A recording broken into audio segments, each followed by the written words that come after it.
साथियों, राशन विक्रेताओं की समाज में वैसे भी बहुत कम इज्जत रह गई है। जो कुछ थोड़ी बहुत बची है, उसे अधिकारी और राशन कार्ड धारक किस तरह से करते हैं, इसका एक वीडियो आपके सामने रख रहा हूँ। इसे देखिए। हेलो। हाँ दीदी बताओ। अरे कह रहे बेटा कोटा वाली बोल रहे हो का? हाँ हाँ बताओ। तो कह रहे राशन मिल जाए आज? राशन तो मिल जाए मगर अभी सर्वर नहीं आ रहे हैं मशीन के। अरे तो मशीन चले तुम्हें बांट दो। अरे जब तक सर्वर ना है तब तक मशीन ना चली। काहे पढ़ी लिखी नहीं हो? अरे पढ़े लिखे तो हम मगर बिना सर्वर की मशीन नहीं चलत तो है। का पैसा देगा कोटे वाली बनी? अरे हमारी बात तो समझो तुम। ऐसा है, हम आए रहे न, हमका गल्ला मिले चाहिए। ने हम कंप्लेन कर दे तुम्हारा कोटा चला ही जाइए। अरे रखो फोन, हम आए रहे। अब आइए, आप लोगों को मैं राशन विक्रेताओं के जो तथाकथित मुखिया लोग हैं, उनके बारे में विस्तार से बताता हूँ। साथियों, कल से ये भ्रामक प्रचार चल रहा है कि फलां मुखिया ने जवाहर भवन जाकर अधिकारियों से वार्ता की।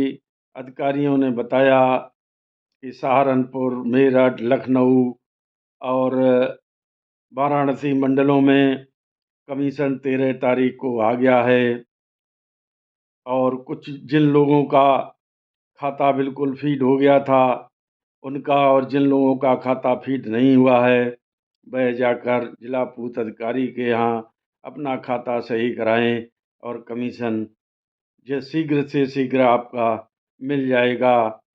इसी तरह का आज भी प्रचार किया गया और कहा गया कि सहारनपुर मंडल में 90 लोगों का कमीशन आ गया है, जिसकी पुष्टि मैंने कर ली है। लेकिन दूसरी तरफ वही लोग ये कहते हैं कि हमारे मुखिया अस्वस्थ हैं और उनके द्वारा गठित प्रतिनिधिमंडल खाद्य आयुक्त से जाकर मिला और जो भुगतान हमारा कमीशन का नहीं हो रहा है, उसके समय में वार्ता की तो कमिश्नर महोदय ने आश्वस्त किया है कि आप लोगों का कमीशन शीघ्र ही आपके खातों में पहुंचने लगेगा। दूसरी तरफ एक और संगठन के मुखिया हैं, वह तो यहाँ तक कहते हैं कि मुख्यमंत्री जी के यहाँ उनका सीधा आना जाना है। मुख्यमंत्री उनके घर भी आते जाते हैं और उनका बड़ा रसूख भी है। लेकिन मैं आज देख रहा हूँ कि वह अपने कमीशन बकाया भुगतान और कमीशन बढ़ोतरी को लेकर ज्ञापन जिला पूर्त अधिकारी को देने गए हैं और वहाँ से एक दृश्य डाला गया और कहा गया कि कितनी भारी भीड़ लेकर हम जिला पूर्त अधिकारी को अपना ज्ञापन दिए। भाई, जिला पूर्त अधिकारी तो मुख्यमंत्री के आगे बड़ा नहीं होता, उनको ज्ञापन देने से क्या होगा।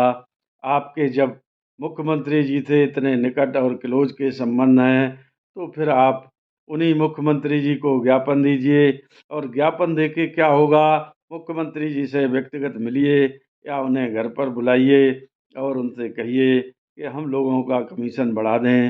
राशन विक्रेता तो वैसे भी गरीब है और उसे समाज में चोर भी पूरी तरह ठहरा दिया गया है।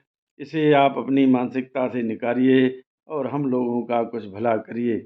लेकिन यह सब न होकर मैं बड़ा तू छोटा का हिसाब किताब चल रहा है, यह दिखाने के लिए कि राशन विक्रेता समझें हमारा संगठन बहुत ही ज़बरदस्त है और हम कुछ भी कर सकते हैं। दूसरी तरफ भी यही प्रयास हो रहा है, अन्य लोग भी इसी प्रयास में हैं। लेकिन मैंने जो कई बार कहा, फिर कह रहा हूँ कि जब तक वितरण बंद नहीं होगा, तब तक किसी भी तरह की सहयोग प्रशासन राशन विक्रेताओं को नहीं करेगा। उनसे जो भी काम आएंगे वो लिए जाएंगे।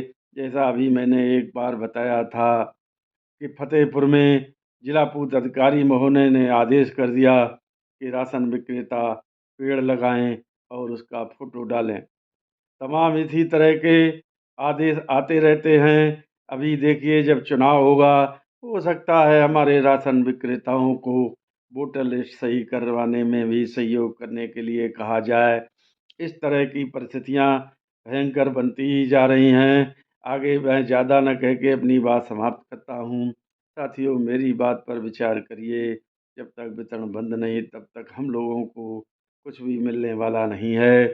कमीशन हमारा जो बकाया चल रहा है, वो तो सरकार में आज नहीं कल तो देगी ही देगी, उसे कहाँ ले जाएगी। इसलिए हमारी लड़ाई सिर्फ कमीशन बढ़ोतरी पर ही होनी चाहिए। अन्य किसी पर लड़ाई लड़ने से हम अपना समय और पैसा दोनों नष्ट करते हैं। इससे हमें बचने की ज़रूरत है। मेरी बात किसी को बुरी लगी हो तो क्षमा करें। नमस्कार, जय हिंद, जय भारत।